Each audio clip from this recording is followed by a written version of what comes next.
Andiyan naman sila lahat. Ilan na? We're 8 already.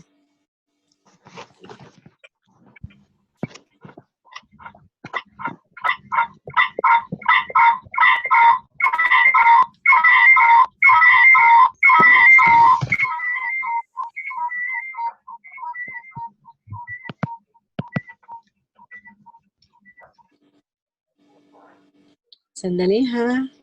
Ano ko lang yung slide natin.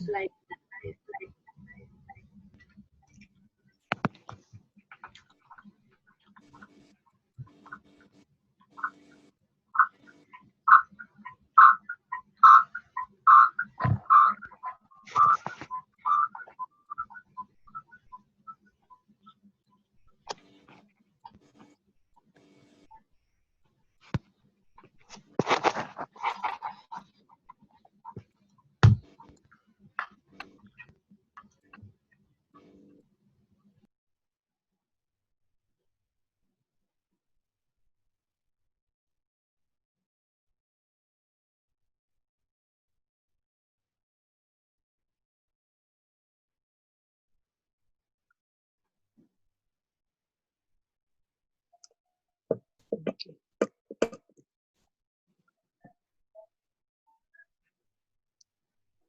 Sino pa ang kulang?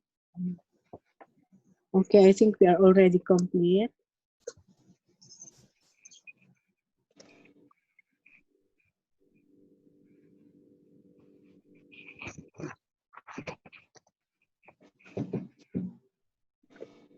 In taking the pulse rate of the patient, it is very nice to take the patient when they are at rest, because when the patient is yung tired and from heat like that, or kagagaling lang yung nagtrabaho, usually yung pulse rate of the patient is high. So you have to at least let the patient to rest for at least 3 minutes, 2 to 3 minutes. It will be okay to take the pulse rate of the patient, because you know the cardiac output of the patient may result for the beating of the heart, your heart pumping. It's really at that time when you're very fast, and you know, it's very hard when you take that one, it's not accurate. In few minutes it is better to take the pulse rate of the patient. Now there are different types of when you take the pulse rate of the patient. It's also, you could take also from like the peripheral pulse rate of the patient, or the apical pulse. The peripheral pulse is located on the peripheral body, sa medyo malayo sa part ng body natin. Apical pulse is the central pulse located at the apex of the heart. Now, the site of pulse rate na pagkuha, we have the temporal, which is the temporal artery located between the upper lateral part of the eye and upper medial part of the ear. We have some illustration later on that we will have I will discuss first all the site, and then we will go one by one. And then number 2 is that the carotid. The carotid is the side of the neck. Usually this we call the carotid triangle, located between the anterior front of our subcutaneous muscles and below the angle of the mandible. Usually, ito yung when we are doing BLS, this is the one that we are looking for before we have to perform the first aid for the patient in BLS. We have the apical at the apex of the heart. In adult, this is located on the left side of the chest, not more than 8 centimeter or 3 inches to the left sternum. Ito siya yung carotid pulse niya. When you check with your carotid pulse, at least you have to use 2 to 3 fingers only, because this is the way where you can palpitate the right pulse on the body of the patient. Ayan.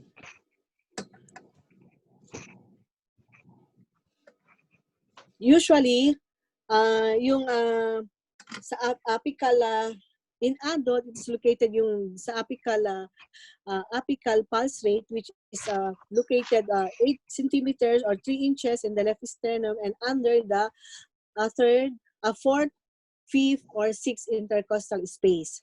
Now, in children also, 7 to 8 years old, the apical pulse is located between the fourth or fifth intercostal space. In young children below 4 years old, it is located on the left side or mid-clavicle line. And in children between 4 to 6 years old, it is in mid-clavicular line. We have also the brachial pulse rate, where you could check in the anterior part of the arm, and in the children at the anticubical space, elbow, which is creases in adult. We have also number 5, it's the radial, located at the wrist, which is anterior part along with the thumb. It is where the radial or artery is located. And then we have the femoral part, which is the inguinal ligament or the femoral artery is located. Ito siya yung radial or brachial pulse. Now, as you can see, you have to feel it with your 2 finger only.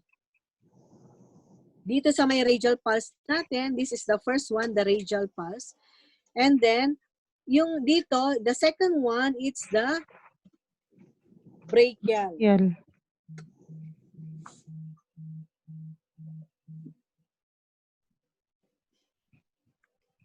So you have to try with yourself, 2 fingers only. Kung may, if there is any beating. And that's the way when you have to count for the pulse rate of the patient. And also for, if you cannot see or if you cannot feel the radial, you can go to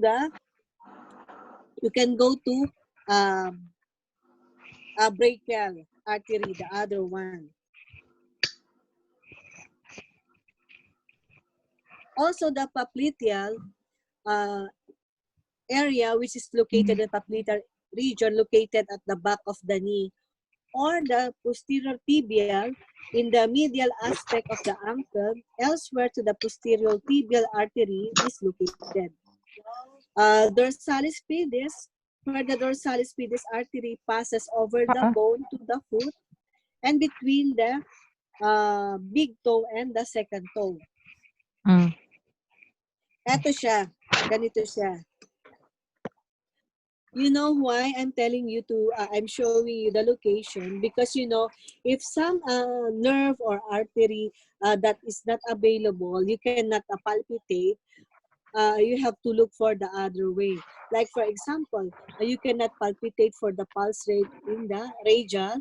We could go to brachial, and then you could go to the other popliteal in other parts of the body, where you could take the blood pressure of the patient also.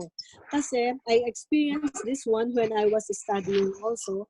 I remember that there is no pulse rate of the patient, and we were able to get the pulse rate of the patient on the popliteal part of this patient.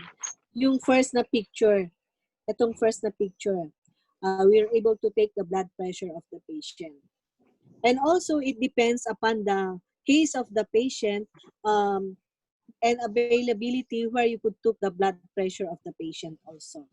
Or the pulse rate. It's the same.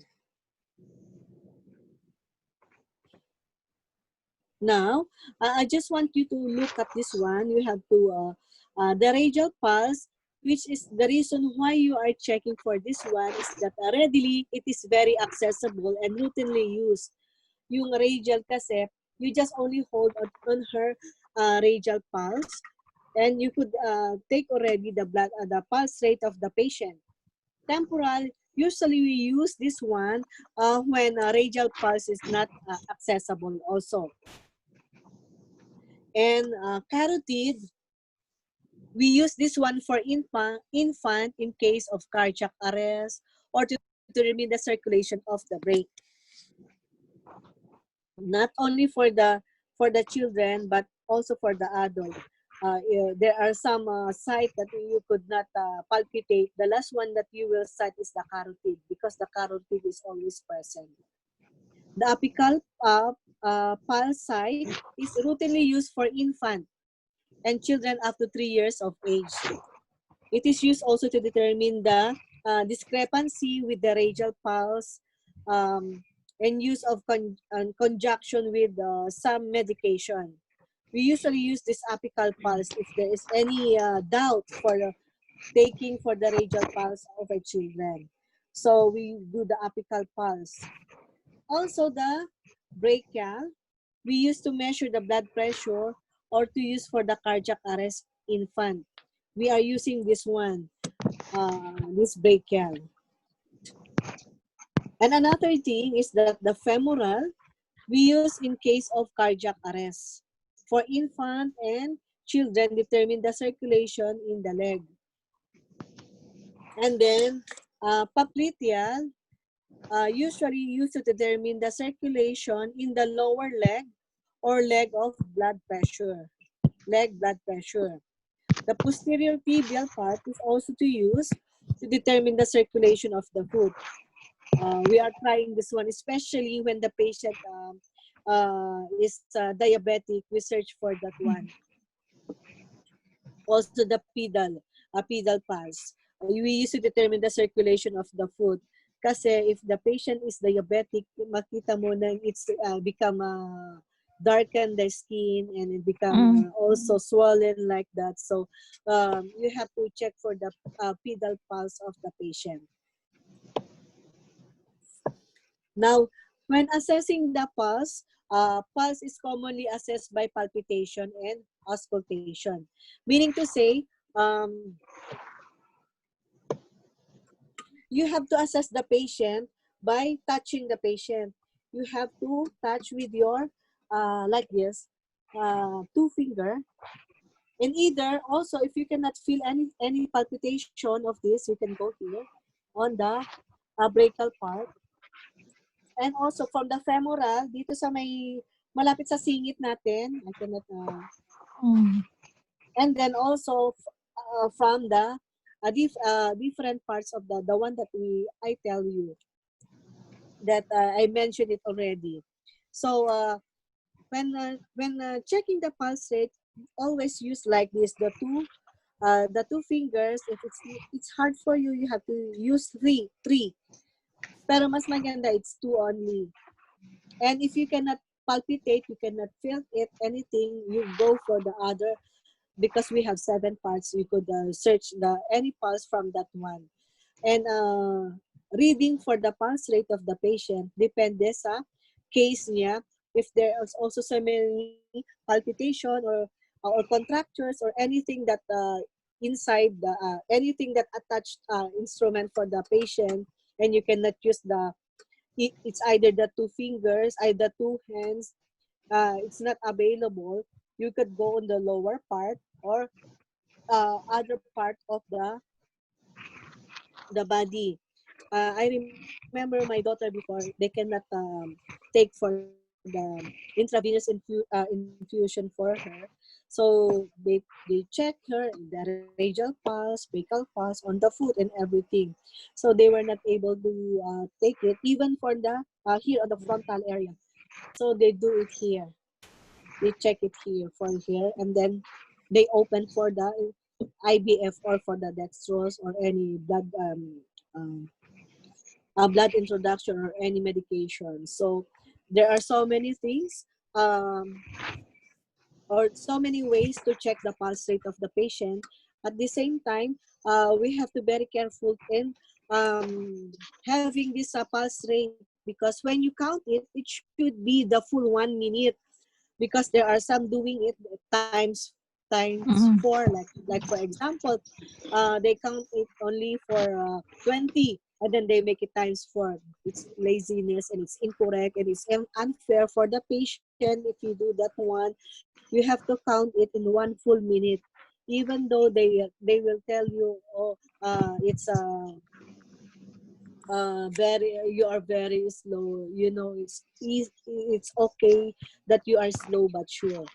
Than doing shortcut, it is not nice, because when we are a student, our instructor also before was very angry because some are doing it as a shortcut. It is not good and it's not right. And also, um, stethoscope is used for assessing the apical pulse also, or the fetal heart tones.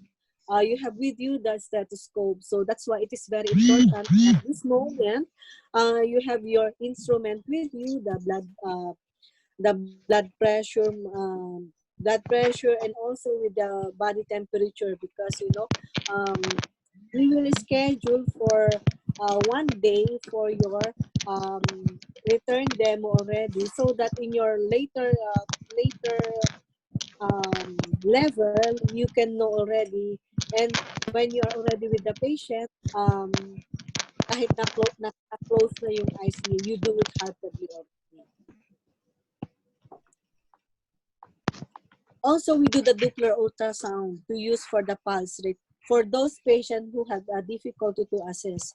You are doing Doppler ultrasound, this one are the patients who have already the plaque, may problema na sa nila.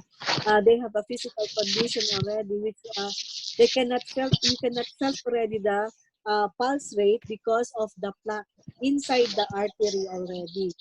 So we have to be very careful for that one. This is the pulse. Normally, we palpitate in applying for the moderate pressure with 3 fingers. Pag hindi mo ma-feel, you have to press it with your 3 fingers. But usually, I recommend 2 on me. And then the pulse, most distal aspect of the finger and most sensitive area is detect. Pag masyado siyang madidetect mo rin siya agad-agad yung pulse rate ng patient mo. When assessing the pulse rate, there is no need to take down notes of the following. Like, for example, the rhythm, the rate of the pulse rate, the volume, the artery wall, or the presence or absence of bilateral equality. You just only count for that one. Now, I write here the variation of pulse rate for different ages. Kadalasan, for the newborn babies up to 1 month, the average pulse rate is 130. But it ranging, kadalasan for them, it's 80 to 180. And for the 1-year-old child, it's 120 yung average, but it range until 180 to 80 to 140. For 2 years old, it is 110, the average, and the range is between 80 to 130. For the 6 years old, which is average niya ay 100, pero nag-range lang siya ng 75 to 120. And for 10 years old, it's 70 yung average niya, nagiging 50 to 90 siya. But for adult, usually, we have 80. 80 ang count ng pulse rate natin, pero ang range niya na pwede pa and acceptable, it's all from 60 to 100. But more than that, the patient, there is something wrong already for the patient. So it is very important for us to count 1 full minute count. Kasi ang pagbibit naman ng heart natin, hindi siya pare-pareho na ganun. Minsan, mabilis. It's very fast. And then suddenly, it may slow. Like that. So you have to count at full 1 minute for taking the pulse rate. Now, the rate referred for, if it's over 100 already for an adult, we call it tachycardia. When you heard that one, the patient is tachycardia, meaning to say the pulse rate of the patient become already over 100 beats per minute. But when the patient, you heard that it's bradycardia, meaning to say that the patient has a 60 minutes, 60 beats per minute or less than 60 beats per minute, the patient is bradycardia. Now, we have to be very careful for the rhythm. It is the pattern or beat or intervals between the beats. So, ang rhythm kasi ng heart natin, it depends. Yeah, it's not usual. So, if there is a dysarrhythmia or arrhythmia, example for irregular rhythm of the heart. So, ayun po yung when we are taking the pulse rate, we have to be very careful for the rate per minute and the rhythm because you cannot multiply per times 4. Ay! Nawala. Sorry po. You have to wait in 1 full minutes to get the correct pulse rate of the patient. And if there's any high rate, it's tachycardia. Low rate is bradycardia. Now the volume also. Usually, when we check for this pulse rate, we have to check for also for the rhythm, but it is we usually do this one for the critical patient already. But for actual one, for regular patient, normal patient, we only check for the pulse rate. But here, I will give you the full detail, like the volume of the pulse rate, meaning the amplitude refers yung force ng blood at saka pagbeat niya. Kung ito ba ay bounding, full, or weak, feeble, or steady pulse. Usually kasi when you check for the pulse rate, they are very weak, so you need to press it. You have to press like for example, the brachial artery, so that you could get the right volume. So may scaling din yung description ng pulse rate with regard to the volume. It may be from a scale 0, it is absent, or number 1, steady or weak, difficult to feel, ganon. Or on the scale number 2, it is a normal one. You could detect it, the pulse rate readily and at very strong pressure.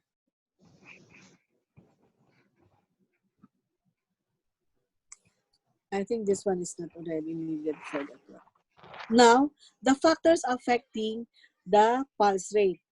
It depends about the age of the patient, the sex. After puberty, the man pulse rate is slightly lower than female.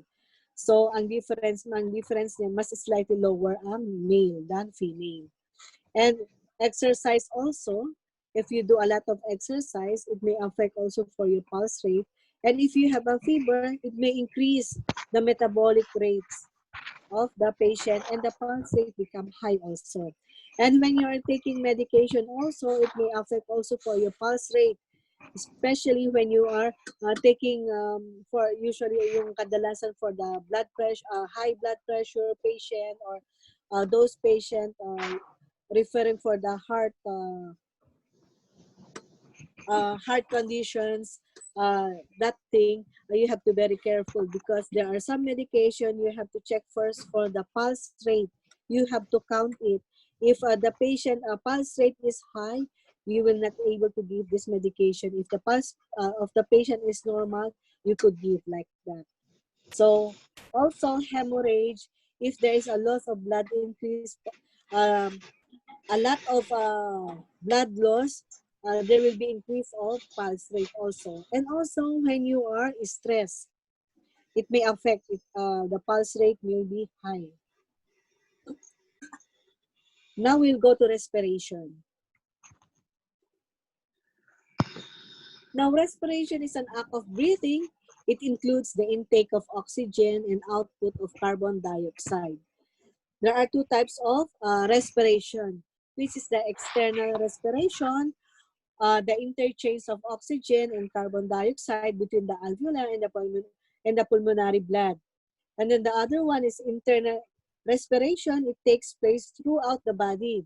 It is the interchange of gases between the circulating blood, and the cells of the body tissue. So, ayun yung are two types of respirations. Internal, which is we are taking oxygen, taking interchange of oxygen and carbon dioxide with outside environment also. Between also this, the internal function, kung ano yung um, parts of the body will taking place for the interchange of oxygen and carbon dioxide is the alveoli and the pulmonary blood. But the internal, it's within our body. Now, there are terminologies that we have to consider in respiration. Respiration or inspiration, it is an act of intake ng air into the lungs. So when you intake like this, you are inhaling or inspiration. When you are taking out the gases from the lungs to the environment, that's we call the exhalation or inspiration. Pag you take out like that. And ventilation, it is a movement of air in and out the lungs. And hyperventilation refers for a very deep and rapid ventilation. So, ibig sabihin, pag may pag mabilis yung pag-breathe mo, it's hyperventilated also. We call that hyperventilate. Pero pag normal lang, well-ventilated, it's normal. Pag hypoventilation naman, pag very shallow yung paghinga mo. Now, there are two types of breathing na we have, which is the costal or thoracic breathing or the diaphragmatic or abdominal breathing. Usually, the thoracic, costal or thoracic breathing, this is the normal one. But when you use the diaphragmatic or abdominal breathing, the patient already have difficulty of breathing. You will notice that one because he breathes so hardly already. Now, we have to discuss also the costal breathing. It involves the internal costal muscles and the other intercostal muscle that can be observed by movement of the chest upward, outward, and downward. But with diaphragmatic breathing, it involves the contraction and relaxation of diaphragm. Observe the movement of the abdomen. You cannot see already he is using the muscles na for relaxation to breathe already. And you can see the rising up from the abdomen. Yung pag-breathing niya. Yes? May tanong?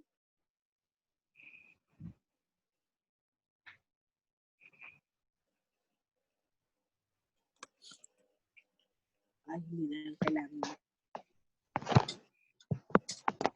Now, in assessing respiration, the patient normal breathing pattern is you have to assess that one.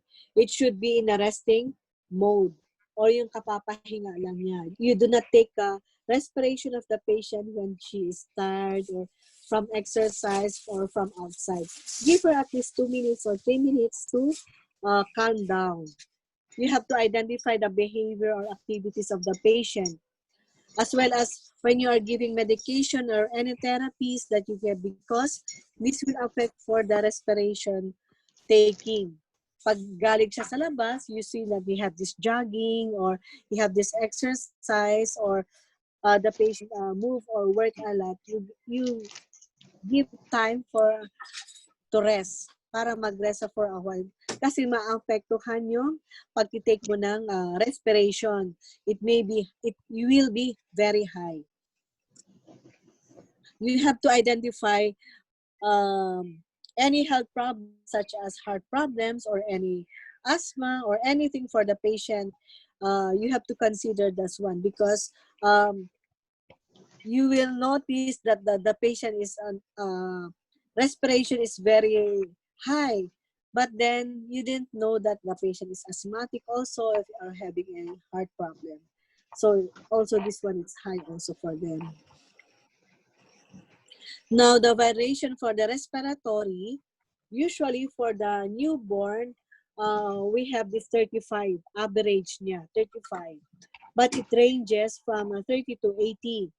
And then for 1-year-old, it might be 30, yung average niya, and the range is between 20 to 40. And then 2 years old, the average is 25, and then the range is between 20 to 30. At 8 years old, uh, you have the average of 20, which is the range of 15 to 25. For 16 years old, you have the average of 18 to 25. And the adult one is 16. 16 yung pinaka-average natin, which is yung range niya is 12 to 20 per minute. So this is the normal one. So if you more than that, more than 20 for an adult, you have to check for other thing, because she may have suffering for other difficulty already or any problem already. Or even for a child, pag tumaas siya sa ng like for example, become 30 or 40, or you didn't know the patient already has a hyperventilated already, and he is difficulty of breathing like that. So you have to assess for that one. Now, in respiratory rate, it is normally described as a beat per minute. There are different types of respiratory rate when we call, which is the eupnea. Eupnea is a normal breathing of a person or a patient or any individual. Bradydypnea, meaning to say abnormally slow yung pag-breathe niya. And then tachypnea or polypnea, it's abnormal and very fast yung pag-breathe ng patient natin. Yung apnea naman, ito yung cessation of breathing. Meaning to say, ano na siya, hindi mo na ma-feel yung konti na yung niya, yung pag-breathe niya. Hindi na siya yung or even absent already yung apnea. Kadalasan pag dinidescribe nila pagka niya, apnea, the patient is not breathing anymore. So the patient is dead. Or the patient is in difficulty. He is breathing so fast. So the patient is tachypnea. Or the patient breathe very slow, and you call this bradypnea. And the patient is breathing normally. We have to call it eupnea. Now, in respiratory depths also, it establishes the watching and movement of the chest. It is generally described the normal deep or shallow or deep respiration, or which is large volume air, inhale or exhale. A shallow respiration also involves the interchange of a small volume of air. Now, we have to take down note that normal inspiration and expiration in adult takes about 500 ml of air. This volume is called the tidal volume of the patient. Now, the pattern also, or the rhythm of respiration, it is also referred to the regularity of expiration and inspiration. There are two types, which is the regular and irregular. And dyspnea is difficulty of breathing. Orthopnea is ability to breathe in upright position. Usually, yung orthopnea, the patient could not breathe when it's lying down. Pag nakahiga sila, they cannot breathe it. So you have to let them sit or in upright position. Kadalasan ito yung may mga heart problem or any patient with asthma. Now we will go to blood pressure. Ma'am, question. Sige po. If 95 to 98 respiratory rate, the patient is in the home setup, is it okay? 95, lowest. Pares para RR. Yes, Ay, ma'am. mataas na yun. Mataas na yun. Taas siya. Di ba? Di ba sabi ko, ang respiratory rate lang ng adult is usually 16, ang pinaka-average is 20. Ay, hindi, So, ma'am. Ano pala? Hindi RR. PR. pulse rate. Ano, Pulse. Hindi. RR nga ba yun? Hindi kasi Oo, kung yung RR, adult. respiratory rate. Oxygen saturation. Yes, ma'am. Baka yung sinasabi mo yung oxygen saturation? Yes, oxygen saturation, ma'am. O, O2. hindi pa natin natakal Ganun. yan. Yung Okay, sige, sa ma'am. Mamaya na. Thank you. Oo. Yun Actually, lang sa concern ngayon, ang ko. pinaano natin yung munang yung 4 basic, which is pero itatakal natin kasi nakita ko dito sa natin, yung bago O2. nating our new module that I got, it is we have this the saturation also here. So I want to incorporate also all the topics kasi kaya minamadali ko, we are late already. So I want you to at least acknowledge this one. But when we are together, at least I'm requesting if we could meet.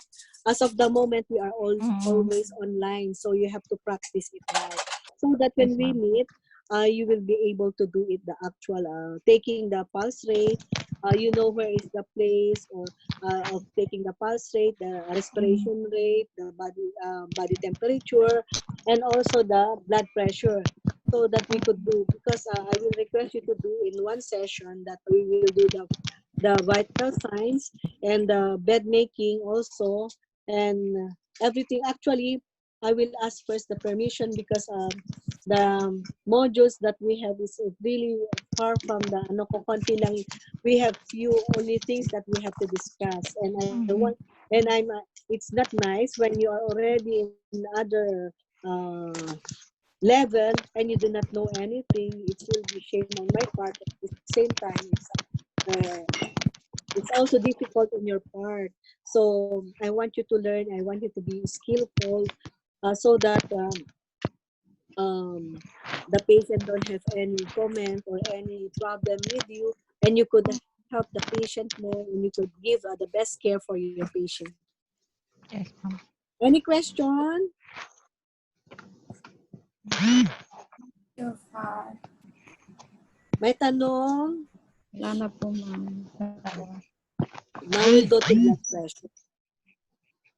Now, in taking the blood pressure, we will hear the heart sound. The first sound will occur at the beginning of the ventricular systole, which cause the closure of the tricuspid and mitral valves. Ito yung sa heart natin. And ayun yung first na sound natin. And the second sound, it marks the beginning of ventricular diastole, and it is caused by closure of the aortic pulmonary blood. So when you take the blood pressure, you have to very careful to hear the first sound and the last sound, because the first and the last sound, that is the blood pressure of